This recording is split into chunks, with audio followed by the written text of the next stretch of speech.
சனாதனவாதிகளுக்கும் சாதியவாதிகளுக்கும் சனாதன கைக்கூலிகளுக்கும் எதிராக சமரசமின்றி களமாடும் உரிமைக்களம் யூடியூப் சேனலுடைய வளர்ச்சியில் தாங்களும் பங்கு கொள்ள விரும்பினால் கொடுக்கப்பட்டுள்ள தொடர்பு எண்ணை பயன்படுத்தி தங்களால் இயன்ற உதவிகளை செய்க. நண்பர்கள் அனைவருக்கும் இளம்பெரு வழுதியின் இனிய வணக்கம். தேர்தலை புறக்கணிக்கும் பாமக தொண்டர்களுக்கு அல்வா, இந்த ஒரு கண்ணோட்டத்தில் தான் இன்னைக்கான காணொலியை நம்ம பார்க்க போகிறோம். சமூக வலைத்தளங்களை அப்படியே புரட்டி பார்த்துருக்கப்ப நம்ம பாமக நிறுவனர் ராமதாஸ் அவர்கள் கூறிய ஒரு செய்தி ஒரு நியூஸ் கார்டு வடிவில் வெளியே வந்துச்சு. அந்த நியூஸ் கார்டில் பாமக நிறுவனர் ராமதாஸ் அவர்கள் என்ன சொல்லியிருக்காரு அப்படின்னா, அதாவது கூட்டணி யாரு கூட என்பதனை பற்றி நீங்கள் கவலைப்படவே படாதீங்க, கூட்டணி அமைப்பது என்னுடைய வேலை, நீங்கள் உழைப்பதற்காக மட்டும் தயாராக இருங்க அப்படின்னு சொல்லி தன்னுடைய தொண்டர்களுக்கு அறிவுறுத்தியிருக்காரு.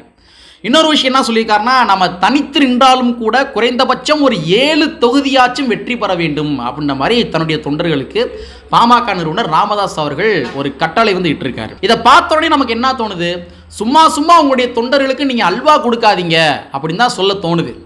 ஏன்னா அவர் சொன்ன செய்தியை பாருங்க, கூட்டணி யார் கூட வைக்கிறேன் அப்படின்றத நான் முடிவு பண்ணிக்கிறேன், நீங்கள் உழைப்பதற்கு மட்டும் தயாராக இருங்க அப்படின்னு சொல்லி பாமக நிறுவனர் ராமதாஸ் அவர்கள் சொல்கிறாரு. அப்படின்னா அந்த மக்களை அவர் ஒரு ஆட்டு மந்தை போல தான் வச்சிருக்காரு அப்படின்னு அர்த்தம், இல்லை ஆட்டு மந்தை போல தான் பார்க்குறாரு அப்படின்னு அர்த்தம். ஏன்னா ஒவ்வொரு கட்சிகளுக்கு என்று கொள்கைகள் இருக்கும், கோட்பாடுகள் இருக்கும். தன்னுடைய கொள்கை கோட்பாடுகளுக்கு ஏற்றவாறு எந்த கட்சி செயல்படுகின்றதோ அந்த கட்சி கூட மட்டும்தான் கூட்டணி வைப்பாங்க. இதான் கலை யதார்த்தங்கள். ஆனால் நான் கூட்டணி யாரு கூட வைக்கிறேன் அப்படின்றத பற்றி நீங்கள் கவலைப்படாதீங்க, கூட்டணி வைப்பது என்பது நான் பார்த்துக்கிறேன், நீங்கள் உழைப்பதற்காக மட்டுமே தயாராக இருங்க அப்படின்னா கூட்டணி நான் யாரு கூட வச்சாலும் நீங்கள் எதிர்த்து கேள்விகள் எழுப்பக்கூடாது, ஆட்டு மந்தை போல என் பின்னாடியே வர வேண்டும் என்று ராமதாஸ் அவர்கள் மறைமுகமாக சொல்லி அதன் மூலமாக தன்னுடைய தொண்டர்களுக்கு அல்வா கொடுக்குறாரு அப்படின்னு அர்த்தம். ஒரு கட்சியுடைய தொண்டர்களுக்கு தெளிவுபடுத்த வேண்டிய கடமை இந்த கட்சியுடைய தலைமைக்கு இருக்குது. இப்போ நான் இந்த கட்சியோட கூட்டணி வைக்கிறேன் அப்படின்னா இந்த கட்சி நம்முடைய கொள்கை கோட்பாடுகள் ஏற்றவாறு இருப்பாங்கப்பா, இல்லை ஒரு சில விஷயங்கள் நமக்கு செஞ்சு தருவாங்கப்பா, அதனால நம்ம அவங்க கூட கூட்டணி வைக்கிறோம்ப்பா அப்படின்னு சொல்லி தன்னுடைய கட்சி தொண்டர்களுக்கு தான் எதற்காக ஒரு கட்சியோட கூட்டணி வைக்கிறோம் அப்படின்ற விஷயத்தை தெளிவுபடுத்த வேண்டிய தலைமைக்கு இருக்குது.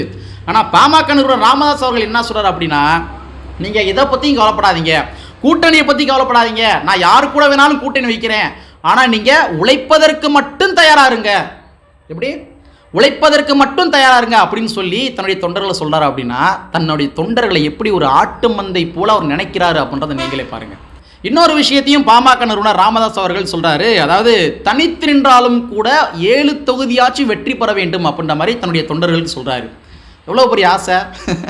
எதுக்கு 7 தொகுதி? இல்லை எதுக்கு 7 தொகுதி? 7 தொகுதி ஜெயிச்சு என்ன பண்ண போறீங்க? இப்போதான் ரீசெண்டாக ஒரு தொகுதி, அதுவும் ராஜ்யசபா எம்பியை உங்களுடைய பையன் மாறினாரு. நம்ம மதிப்பிற்குரிய ராமதாஸ் அன்புமணி அவர்கள் மாறினாரு. இது நாள் வரைக்கும் நாடாளுமன்றத்துக்கே போகாத ஒரு மோசமான ஆப்சன்டிஸ் யாருன்னு பார்த்தோம்னா நம்ம அன்புமணி ராமதாஸ் அவர்கள் தான். இது நான் சொல்லலை, பார்லிமெண்ட்டே என்ன பண்ணுறாங்க, ஒரு அறிக்கை வெளியிட்டிருக்காங்க, அட்டனன்ஸ் அறிக்கை வெளியிட்டிருக்காங்க.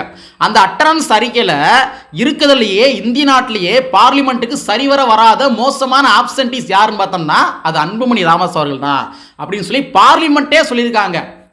இப்போ ஒரு தொகுதி ஜெயிக்கலை, நீங்கள் ஆல்ரெடி போட்டி போட்டீங்க ஜெயிக்கலை, சரி ராஜ்யசபா சீட் வாங்கிட்டீங்க ஏடிஎம் கிட்ட, சரி அதை வாங்கினீங்க, அதுக்காச்சும் நீங்கள் உருப்படியாக போனீங்களா? அந்த ஒரு எம்பியை வச்சாச்சும் உருப்படியாக போனீங்களா? அதுவும் சரியாக போகவே இல்லை. ஒரு எம்பியை வச்சே நீங்கள் சரியாக போகாத பொழுது 7 தொகுதியை ஜெயிச்சு என்ன பண்ண போகிறீங்க? இல்லை 7 தொகுதியை கூட்டணி கட்சியிட்ட வாங்கி என்ன பண்ண போகிறீங்க? இந்த கேள்விலாம் யதார்த்தமான கேள்வி. சரியா? மக்களாகிய நீங்கள் தெளிவாக புரிஞ்சுக்கணும். இதில் கூட இப்போ சமீபத்தில் அரசியல் வெங்காயம் என்று சொல்லப்படுகின்ற ஒரு யூடியூப் சேனல், அந்த யூடியூப் சேனலுடைய தண்டபாணி என்று சொல்லப்படுகின்ற ஒரு தோழர், அவர் முனைவர் தொழில் திருமாவளவரை பற்றி கொஞ்சம் பெருமையாக பேசிட்டார் என்ற காரணத்துக்காக ஒரு பாமகவுடைய ஒரு மாவட்ட செயலாளர் அந்த பையனுக்கு ஃபோனை போட்டு மிரட்டுறாரு. ரெண்டாவது ஒரு வீடியோவில் பேசுகிறாரு, நாங்கள் சமோசா தின்னுவதற்காக பார்லிமெண்ட்டுக்கு போகலை, பார்லிமெண்ட்டுக்கு போனோம் அப்படின்னா நாங்கள் சமோசா திங்கிறதுக்காக போகிறோம், அதனால நான் போகலை. ஒரு எம்பியை எதற்கு தேர்ந்தெடுத்திருக்காங்க? Policy making. ஒரு எம்பி என்று சொல்லப்படுகின்ற பதவியை நீங்கள் எதுக்கு வாங்கியிருக்கீங்க? பாலிசி மேக்கிங் பண்ணணும். பாலிசி மேக்கிங் பண்ணுவதற்காக, மசோதாக்கள் தாக்கல் செய்வதற்காக, மக்களுக்கு தேவையான சட்ட திட்டங்கள் வருகின்ற பொழுது அதை எதிர்ப்பதற்காகவும் ஆதரிப்பதற்காகவும் தான் நம்ம பார்லிமெண்ட்டுக்கே போவோம். ஆனால் அந்த மாவட்ட செயலர், பாமக மாவட்ட செயலர் என்ன சொல்கிறாரு, அது பார்லிமெண்ட்டுக்கு போனால் சமோசா தின்னணும், அதுக்காக நாங்கள் போகலை அப்படின்னு சொல்லி ஒரு பாமகவுடைய மாவட்ட செயலர் சொல்கிறார். அப்படின்னா எவ்வளோ அரசியல் புரிதல் இல்லாமல் அந்த மாவட்ட செயலர் இருக்குது அப்படின்றத நீங்களே பார்த்துங்க. ஸோ 7 சீட்டு ஜெயிச்சு என்ன பண்ண போறீங்கன்னு தான் கேட்குறேன். அதனால் மக்கள் தெளிவாக இருக்காங்க. ஒரு ராஜ்யசபா சீட்டு வச்சிருக்கப்பே ஒரு ஒன்றும் பண்ண மாட்டார், இதில் 7 ஜெயிச்சு என்ன பண்ண போகிறாரு அப்படின்ற மாதிரி மக்கள் தெளிவாக இருக்காங்க. அதனால தான் சொல்கிறேன், ஐயா பெரிய ஐயா தயவு செய்து உங்களுடைய மக்களுக்கு நீங்கள் அல்வா கொடுக்காதீங்க. மக்களே, நம்ம பெரிய ஐயா அவர்கள் இப்போ மட்டும் இப்படி அல்வா கொடுக்கல, கடந்த சட்டமன்ற தேர்தல் இருக்கு இல்லையா, அப்பையும் கூட மிகப்பெரிய அல்வாவை தூக்கி கொடுத்தாரு. யாருக்கு? அந்த மக்களுக்கு.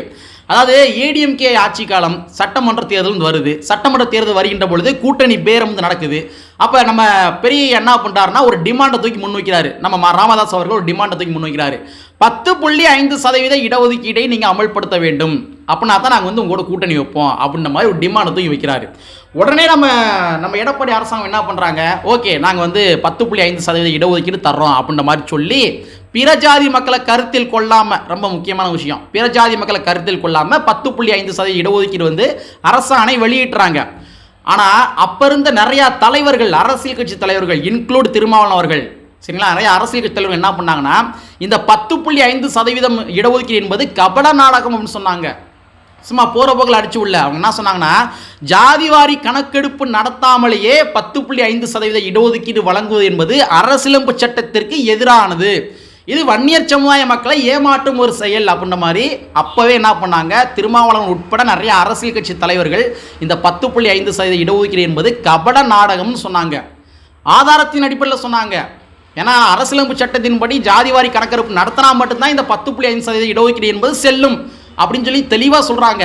ஆனால் அவங்க என்ன பண்ணுறாங்க, கூட்டணிக்காக, சரிங்களா, கூட்டணி அவங்க ஏடிஎம் கூட வைக்கணும் என்ற ஒரு காரணத்துக்காக இந்த மக்களை ஏமாற்றும் விதமாக ஒரு மூத்த முதுபெரும் அரசியல்வாதியாக இருந்து கொண்டிருக்கின்ற ராமதாஸ் அவர்களுக்கு கண்டிப்பான முறையில் தெரியும் அரசியலமைப்பு சட்டத்தின்படி 10.5% இடஒதுக்கீடு என்பது செல்லாது அப்படின்ற விஷயம் தெரியும். தெரிந்திருந்த போதிலும் கூட தன்னுடைய மக்களை ஏமாற்றும் விதமாக ராமதாஸ் அவர்கள் என்ன பண்ணார், அப்போவே அந்த மக்களுக்கு அல்வா கொடுத்து 10.5% இடஒதுக்கீடு வந்து வந்துருச்சு, அரசாணை வந்துருச்சு அப்படின்னு சொல்லி என்ன பண்ணார், தன்னுடைய மக்களுக்கு மிகப்பெரிய அல்வா தூக்கி கொடுத்தாரு. ஆனால் இப்போ என்னாச்சு, நீதிமன்றம் என்ன சொன்னாங்க, அன்னைக்கு அரசியல் கட்சி தலைவர்கள் என்னென்ன சொன்னாங்களோ அதே தான் இப்போ நீதிமன்றமும் சொன்னாங்க. அரசியலமைப்பு சட்டத்தின்படி ஜாதிவாரி கணக்கெடுப்பு நடத்தாமல் 10.5% இடஒதுக்கீடு செல்லாது என்று அந்த அரசாணையை ரத்து பண்ணாங்க நீதிமன்றம். அப்போ ஒரு மூத்த முதுபெரும் அரசியல்வாதியாக இருந்து கொண்டிருக்கின்ற ராமதாஸ் அவர்களுக்கு இது தெரிஞ்சிருக்கும்ல, தெரிஞ்சுமே அப்போ அல்வா கொடுத்துருக்காருன்னு தான் அர்த்தம். இன்னொரு ரொம்ப முக்கியமான விஷயம், அதாவது தனிச்சு நின்றாலும் கூட குறைந்தபட்சம் ஒரு 7 இடத்துலயாச்சும் நம்ம வெற்றி பெற்றாக வேண்டும், அதற்காக நீங்கள் கடுமையாக உழைங்க அப்படின்னு சொல்லி உங்களுடைய தொண்டர்களுக்கு நீங்கள் வந்து அறிவுறுத்துறீங்க. Okay right. இப்போ தனிச்சு நிற்கிறீங்க வச்சுக்கோங்க, தனிச்சு நின்றீங்க அப்படின்னா பிற ஜாதி மக்களுடைய வாக்கு வங்கிகள் இல்லாமல் நீங்கள் எப்படி வெற்றி பெற முடியும்? ஒரு கூட்டணி நிற்கிறீங்கன்னா கூட வந்து கூட்டணி கட்சிக்காரங்களுடைய வாக்கு வங்கிகள் வந்துடும், அதன் அடிப்படையில் நம்ம வெற்றி பெற்றலாம் அப்படின்ற மாதிரி சொல்லலாம். தனிச்சு நிற்கிறீங்க அப்படின்னா பிறஜாதி மக்களுடைய வாக்கு வங்கியிலுமே வேணும். ஆனால் நீங்கள் பிறஜாதி மக்கள் எல்லாத்தையுமே வந்து நட்பாக பழகி வச்சிருக்கீங்களா அப்படின்னு கேட்டால் கிடையாது. ஏன் கிடையாது தெரியுமா? ஒரு பொதுக்கூட்டத்தில் நீங்களே பேசுனீங்க, நாமெல்லாம் சத்திரிய வம்சம், நாம் எல்லாருமே தோள்களை தூக்கிக்கிட்டு புஜங்களை தூக்கி கொண்டு திரியணும் அப்படின்ற மாதிரி அன்புமணி ராமதாஸ் ஆகிய நீங்கள் தான் என்ன பண்ணீங்க, உங்களுடைய தொண்டர்களுக்கு அறிவுறுத்துனீங்க. அவன் புஜங்களை தூக்கிட்டு யாருக்கு எதிராக வந்து திரியணும் கேள்வி வருது இல்லையா? நீ சத்திரிய வம்சம் சொல்கிறீங்க நீங்கள், சரி நீ சத்திரிய வம்சம் தான், புஜங்களை தூக்கிக்கிட்டு தெரியுன்னு சொல்லி ஒரு மூத்த முதுபெரும் அரசியல்வாதி ஜாதியை கூர்வப்படுத்துறீங்க. யாருக்கு எதிராக தெரியணும்? வன்னிய சமுதாய மக்கள் யாருக்கு எதிராக புஜங்களை தூக்கிக்கிட்டு தெரியுன்னு சொல்கிறீங்க. அப்போ தனிச்சுனாலுமே 7 இடத்துல குறைந்தபட்சம் வெற்றி பெறணும் அப்படின்னா பிற ஜாதி மக்களுடைய நட்புகள் இல்லாமல் உங்களால் எப்படி ஜெயிக்க முடியும்? ஒரு சீட்டு ஜெயிக்க முடிஞ்சா, இந்த கடந்த நாடாளுமன்ற தேர்தலில் ஒரு சீட்டு ஜெயிக்க முடிஞ்சா, அதுவுமே வந்து ஜெயிக்க முடியாமல் தான் நீங்கள் ராஜ்யசபா சீட்டு வாங்கி எம்பியாக இருக்கிறீங்க. எம்பி ஆகி கூட வந்து எம்பி சரியாக பார்லிமெண்ட் போகலை, அது ஒரு பக்கம் இருக்கட்டும். அப்போ வந்து பிற ஜாதி மக்களுடைய நட்புகள் இல்லாமல், ஒரு பழக்க வழக்கங்கள் இல்லாமல் உங்களால் எப்படி 7 இடத்துல ஜெயிக்க முடியும்? அப்போ உங்களுடைய வன்னிய சமுதாய மக்களுக்கு வந்து நீங்கள் அல்வா கொடுக்குறீங்க தானே அர்த்தம்.